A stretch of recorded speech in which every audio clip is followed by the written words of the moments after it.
Hello សួស្តីខ្ញុំបាទឈ្មោះហៀងថាំងថ្ងៃនេះខ្ញុំបានចូលរួមកម្មវិធី Changemakers មានអារម្មណ៍ថាសប្បាយរីករាយដែលទទួលបានចំណេះដឹងជាច្រើនពី trainer អរគុណច្រើន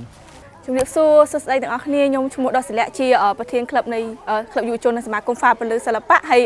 ថ្ងៃនេះជាសប្តាហ៍ទី2ដែលបានចូលមកកម្មវិធី Changemakers ហើយខ្ញុំពិតជាមានអារម្មណ៍ថាសប្បាយចិត្តមែនទែនហើយទទួលបានអីដែលថ្មីហើយជាចំណេះដឹងដែលល្អសម្រាប់ខ្ញុំហើយសម្រាប់ Changemakers ទាំងអស់គ្នាដែលបានចូលរួមអរគុណច្រើនសួស្តីអ្នកនរគ្នាខ្ញុំឈ្មោះសៃនាងខ្ញុំគឺជា trainer សម្រាប់ Changemakers program នៅក្នុងកម្មវិធីខេត្តបាត់ដំបង